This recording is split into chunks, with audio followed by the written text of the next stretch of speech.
Hello, everyone, and welcome once again to the Adventures Travel Club television show. I'm Marv Harrison, joined by Betty Girardin. And, of course, as you can see, we are back in Melbourne, Australia. And isn't it beautiful? Look at the sun is. Coming through those trees like it does. Oh, wow. Isn't that a beautiful drive along the river, Betty? Yes, it is. It was pleasant. I'll tell you, Melbourne, I didn't know what to expect, but Melbourne is a very beautiful city. And this, of course, is a very beautiful place. This is the entrance to the Governor of Victoria's home, and of course he didn't invite us in, so we just kind of turned around and kept going. Oh, I thought we were invited and we just couldn't make the invitation because we had to leave. Sounds better that way. Sounds real good. Yes. Let's listen to our guide. This building was opened in 1934 actually, in memory of those who served in the Great World War. That was the First World War, of course, 1914-1918 war. The forecourt, which is just this side of it, was built to commemorate those who served in the 39-45 war. And then further down towards us here is another area, which is for those who served in the wars since in the Korean War and Vietnam and that sort of thing. If anyone would like to take a photo, we can stop here and have a look.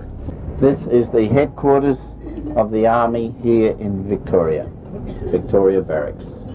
The cannons, which are located beside the main stairway there ahead of us, were captured by the British during the Crimean War and were given to the Army here.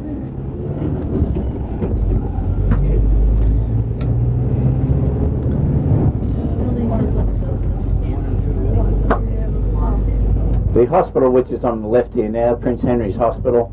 As an establishment, Prince Henry's is the oldest public hospital in Melbourne. Not that building, but as an organisation, Prince Henry's. The School of Music and the School of Dance, Victorian College.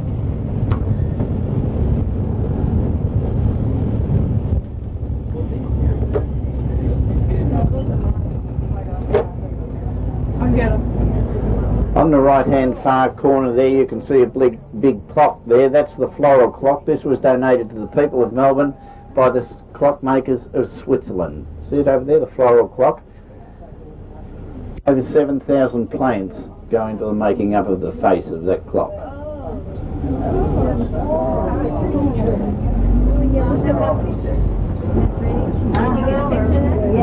To our left now is the National Gallery of Victoria. And believe it or not, that is closed on Mondays. The National Gallery. Then of course we have the Theatre of the Arts and the tall tower there, which we sometimes call jokingly the Trifle Tower, which is located on top there. Yeah, the Trifle Tower. That, I am told, is meant to signify a ballerina with her tutu spreading over the theatres of the arts. Well, I'm glad you told us. Yeah. Actually, tonight on the way home from the Penguins, you'll see it lit and it looks lovely. It really does. Betty, I think a person would have to admit that the architecture here is wonderful. The new and the old side by side, isn't it? Yes, isn't it certainly is. And you know that the statue with the tutu or the frame, it looked much better when we were there looking at it than it did on the screen here. Well, it also looked real good at nighttime, too. Yes. Let's look at some more of the city. To our left is the main entry to Flinders Street Station. And during the war, a very, very famous meeting place. If a fellow was going to meet a girl, he'd say, "I'll meet you on the steps under the clocks." You see the clocks there? And of course, it's still a very famous meeting place. Those people that are standing around on the stairs and sitting around there waiting to meet someone, obviously. And it's a very famous meeting place. Also, if a soldier was going to meet a girl, that's where he'd meet her. And if he was going to meet a mate, he'd say, "I'll meet you at Chloe's." And that's at Young and Jackson's Hotel, which is right opposite. Over there, see where the people are? Chloe's Bar. Now, Chloe is a painting of a nude woman and was the first ever painting of a nude woman which was exhibited in public. She is still hanging at the bar of Young and Jackson's Hotel and is classified by the National Trust. Right opposite St Paul's. Isn't that sacrilege? And then coming up on the right here is the city square again from another angle, and you can see it. The water, of course, typifies what Australia is all about. And this continent water is the greatest problem that we have. Problem, yes, because well, we have the driest desert in the world in Australia, the Nullarbor Desert, and if we could channel the water out into the desert areas, we'd be a most productive country. But unfortunately, of course, this can't happen. And water is very significant. You may remember I said that in 1802 there was an attempted settlement on the Mornington Peninsula. Remember me talking about that? By Lieutenant David Collins, and that settlement failed through a lack of water. And that has been the story all along in Australia. Without the water, of course, we just can't, we couldn't exist naturally. Our underground water is not good enough to drink. Okay, well, this afternoon we're going down to Phillip Island. Phillip Island is actually located on Western Port Bay. Now, it's called Western Port Bay, but in actual fact, if you look where Western Port Bay is on the map, it's physically located to the east of Melbourne. The reason it's called Western Port Bay is the fact that back in the days when it was named, it was the most westerly port that they knew of, because that was when Sydney indeed was the only port, Sydney Harbour, that they knew of. So when the explorers came through, of course, they found this bay, and well, it was west of Sydney, so they called it Western Port Bay. Actually, Western Port Bay is an excellent harbour. There you can get a better view of that tower that I was talking about just before dinner, or just before lunch. Yes, that's what they tell me it's meant to represent. Oh, look at the people that are up there on the tower too, about a third of the way up. See them? A fellow in a red shirt and a fellow in a blue shirt. On the tower? In the tower, in the middle, right in the middle of the tower. 1, 2, 3, 4, the 5th cross section up. See them? Sitting there? How'd they get up there? Trolley I don't know. Don't know how they got up Do you there. think they're students or some practice? No, I think they're probably cleaning, actually. Well, Betty, we are heading out of the city. We're going to go now to, as our guide said, to Phillip Island, because we want to be there in time to watch the little penguins. And, of course, that happens after dark, but it's quite a distance. And so as we leave the city, we see some of the new sports systems that have been built here, beautiful structures. And the next building we're going to go by is the entertainment center that was originally built for Olympic swimming. And I'll tell you, they really did some nice designs, didn't they? I'll say they did spend a lot of money, didn't they? Yeah, evidently. Well, they probably got it back, I imagine, when they had the hold the events. Olympics. Yeah. Our guide's going to tell us now a little bit about some of the smoke that comes from eucalyptus trees. The blue is the haze which is given off by the eucalyptus trees, of which that area is mainly made up. And of course that is a pretty frightening sort of a thing, because if you're fighting a fire and you have the eucalyptus trees around you, you find that trees start to explode around you because of the gas which is being given off by the leaves. Of course, we did have very bad bushfires through here in 1983, and in that particular area over in the Dandenong, some 430 homes were lost to fire. Of course, numerous cattle and sheep. We're now about 20 miles out of the city, and still the metropolitan sprawl goes on. And even in Australia, you do see that the city keeps extending further and further and further. Take a look at those roads. My goodness, aren't they kept up well? Right, very much so. And of course, now we're being able to see some of the row crops that are grown out there. We ask our guide about eucalyptus trees and the various varieties. He's going to give us a little explanation now on some of the eucalyptus trees. So let's give a listen. But there are certain types of eucalyptus which are no good for lumber. There are the types of eucalyptus which are excellent for lumber. And I'll try and point out some of those during the day, some of the different types of eucalyptus as we come across them. Pardon? What are they? There's over 350 types. For lumber. Okay, you can use grey box. Grey box, yes. You can use the sugar gum, red gum. Red gum is actually an excellent timber. It's saltwater proof and is used in a lot of wharf construction.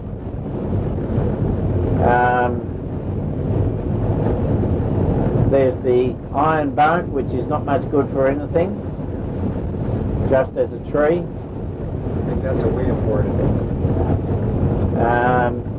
My goodness, it'll take all day to talk about them all. I don't know them all, but the box is about the most popular of them all for lumber purposes, the great box.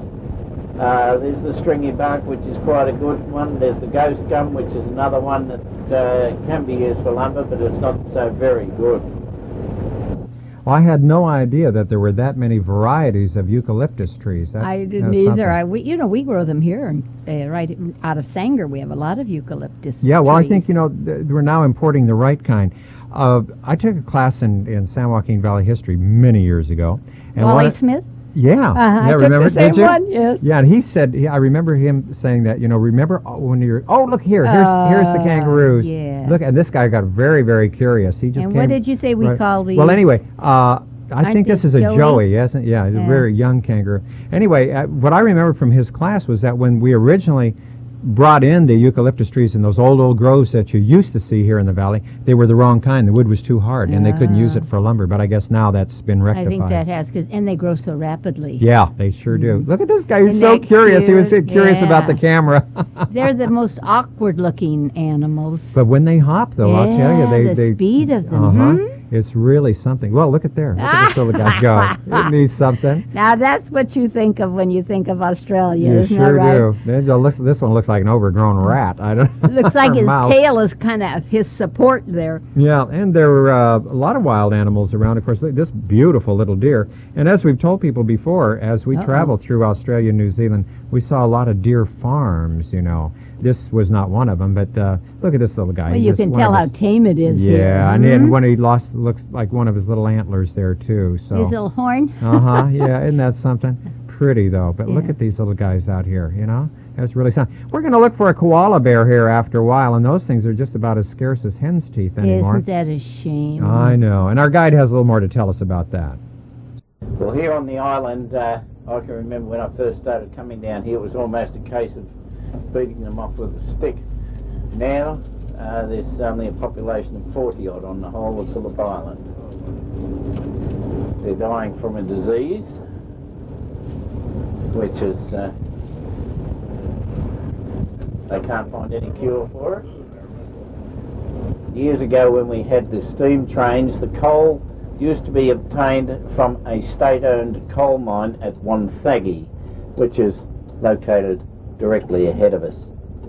Now, when the steam trains, of course, were used, that coal used to be pulled out of the mines, and it was mined underground in this instance, and they used to have pit ponies in there, horses that used to be put down in the mines to pull the wagons through, and from underground, and of course eventually the ponies went blind. And many years ago, the chap that owned the farm, which is on our left now, he was a great fancier of these pit ponies because, of course, where they were working with the men all the time, the ponies become very, very friendly and really lovely natured animals. And he used to put this paddock aside on the left there. And years ago, we used to stop here and feed the pit ponies, and you could whistle them and they'd come. Well, evidently the pit pony is a thing of the past, and that may be the same situation with the koala bears too, which he said only 40 left on the Phillip Island. Isn't that of something? Of course, they've come down with a disease, They and then have, of course yeah. they get run over at night. Yeah. But do you think those pit ponies then just became pet ponies, and so they don't have them anymore? That may be. They Could may be, have petted them away. Petted them away. Okay, we're going to cross the bridge and come over to Phillip Island. And there's some of the fishing fleet. Normally those two wharves are absolutely full, so the fishing fleet must be out. And around to the left there, if you follow the body of water right around, is the opening onto Bass Strait.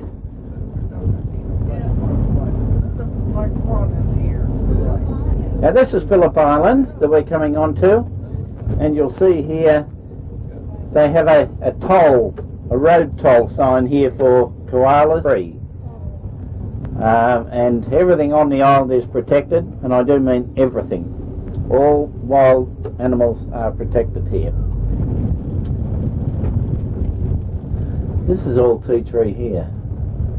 Hang on, let's see. There, that's tea tree. See on the side of the road, right there? Hang on. I'll get some for you. Yes, tea tree. T-I-T-R-E-E. They tell me that years ago, when supplies of tea were short, they used to dry the leaves and make tea from it.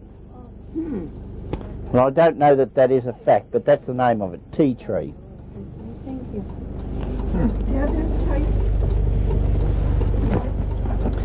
And you've all heard about the famous wattle trees that we have in Australia, have you? The wattle, W-A-T-T-L-E, the beautiful yellow flowers. No? You haven't heard about it? Oh, well, no, okay, it's an acacia. But there's a young wattle tree on the right there. See it there with the little fronds on it? Koala, the word koala comes from the native and can mean one of two things. Number one is native bear, although they're not a bear and it's incorrect to call them a bear, or bear that does not drink. And that is a fact, they do not drink water, and if ever a koala is seen drinking water, you can back it in that the koala will die. They do not drink, they get all the moisture they need from the gum tips. And as I say, if ever a koala is seen to be drinking water, you can back it in that it will die very shortly.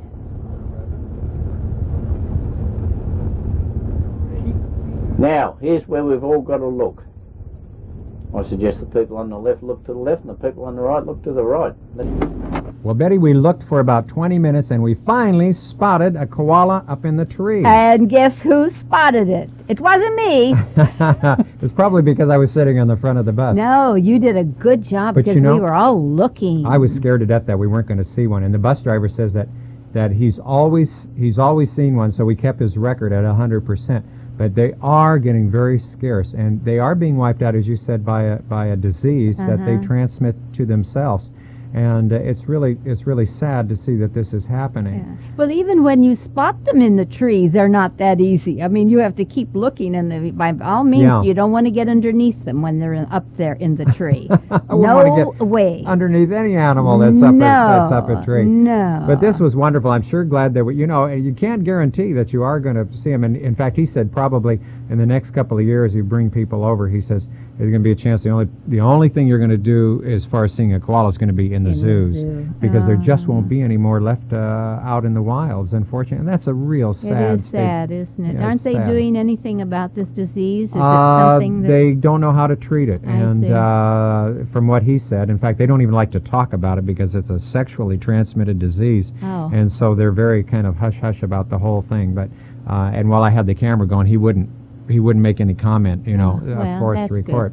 Anyway, we go there out to what is called the Knobbies, and this is sort of right out of the end of Phillip Island, one of the ends of Phillip Island. Boy, you can almost look all the way to the South Pole. All the way. This was so neat here. It was unbelievable. Right, you walk right down to the water too, if you so desired. And they had here in a couple little cages. Now these are those little penguins that you see, and so we got a chance to see them up close before night fell, and they would come out of the ocean naturally and come up to their nesting areas. So they said, "Boy, don't you stick your finger in there, because you're going to you lose it." Right. Now, see, isn't that lovely? Beautiful area. This is a gorgeous area. There's also, well, we didn't see too out on some of these rocks. There are fur seals that are out there too. So this is quite a little place. They were too far out. Too far out. You're absolutely right.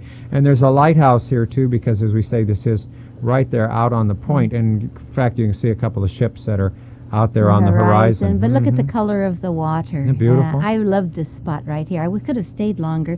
We did get a little something to eat there. And Yeah, a it lot was of people nice. bought little souvenirs. They had wonderful little things to bring home as a remembrance. Yeah, it's quite a nice spot there, and as you can see, the lighthouse is up there too, and so it's quite a little historical point out here in the that Nobbies. looks like our fire lookouts that we have up in our mountains, the way that that's built. Mm-hmm.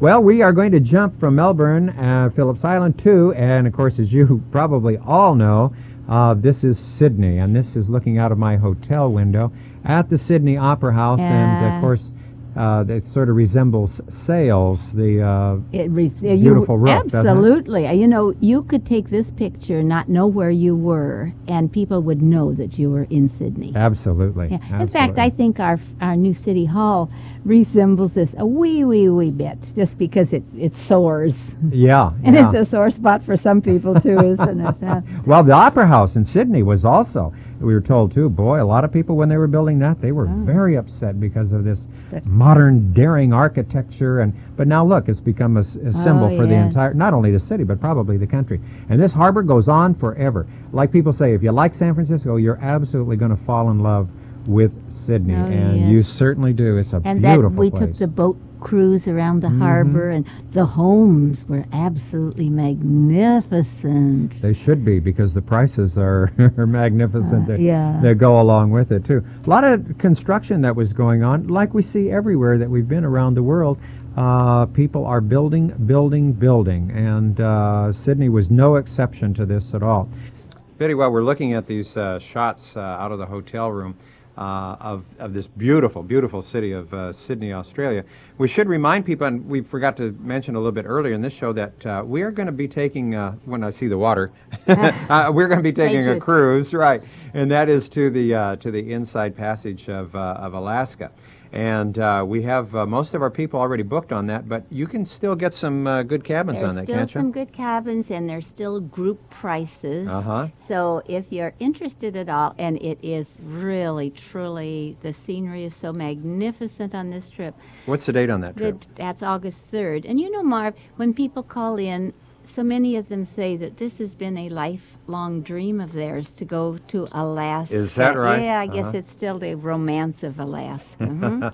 Well, yeah, you know, it's you read some of the books and some of the stories about the pioneer things, you know, people going up there and living off the land. However, when you get up there, you see that there are a lot of modern things. Yeah, and it's not that easy. That's right. It is expensive to buy a house Oh, or I food or couldn't anything. believe. If you've seen some of our shows in the past that we took from Alaska, you take a look at some of these little rundown places, and they're still for a couple $100,000. Yeah, so things are expensive there. That's why it's nice to be on the ship, because you have all your meals paid for, and you don't ever have to worry about going and finding a place to eat. It's wonderful. And so that's going to be August the 3rd. August the 3rd. And it's a 7-day trip, and we fly to Vancouver and then sail from Vancouver back to Vancouver again. Oh, that's great. So if you're interested, give Betty a call at 488-7443, and she'll see that you get some great accommodations on the ship. Be happy to. Yes, indeed. Let's just mention again that we're going to Greece in September the 8th. And in October the 9th, that would be our fantastic Egyptian adventure, which is going to include our Nile cruise. Now, Marv, is that cruise up the Nile or down the Nile? Depends on which way we go. No, we went over that a lot. You're going to go south, but you're going to go up the Nile. I love going over that with you. That's Well, one of the it doesn't quirks sound like of it nature. should be up the Nile. And No, it doesn't, because you think you hang the map and it looks like it's going south and it should be running that way, but it doesn't do that in Africa. So anyway, that's just the way that it goes. But so we have a lot of wonderful things, and of course our trip back to the Holy Land, to Rome and to Egypt, will be in November. And so we really have some exciting things that are waiting for you this year here on the Adventures Travel Club as we journey around the world. Now we're going to go up. This is an area known as the Rocks, and this is where the settlers, when they first came from England, and when the colony was settled, and of course it was settled as a penal colony. Yeah. But these are some of the some of the older buildings that are here. And this is a beautiful area. Of course, they've made it into a nice shopping area as well. Love the iron works, you know, and when it was so interesting to know that it was brought over as ballast on the ships. Yeah, that's true. And you know, I found that there were a lot of little art co-ops and things in some of these buildings, and you could go find things there that were made by the people that live in Sydney, a lot of the artisans, and that was really nice because you could buy things that were, you know, souvenirs that were not manufactured or made in Taiwan or Hong Kong. We bought some boomerangs and from the champion boomeranger. He really did. I mean, he had won the championship, and he has a little shop there. And if you have time, he'll take you out and give you a lesson on how to throw the boomerang. Oh, that's great. This bridge was quite spectacular. Of course, you can see it from all over the city, and I thought that was an architectural feat. Now, Betty, the little building there in green, you could see on the streets in Paris, and I certainly didn't know that they had them in Australia.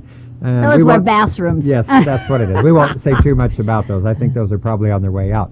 But there's a big area up here in what we call the rocks here that you can wander around at leisure, and that's what I was doing with the camera. I think at this time a lot of people were taking a tour of the Opera House, and I thought, well, I'll do that on the next trip because you just can't do it all. There's so much to see and so much to do, and of course, as you mentioned, probably on our next show we will go ahead and take the harbor cruise, and that is a exciting thing to do as well. Was fine. This was a lovely area. Oh, I beautiful. enjoyed this a lot. We walked a lot here. Yeah, and you get a chance to. This was a monument to the pioneers that did settle. I would imagine a lot of them that came over as the penal colony, you know, started becoming more populated here.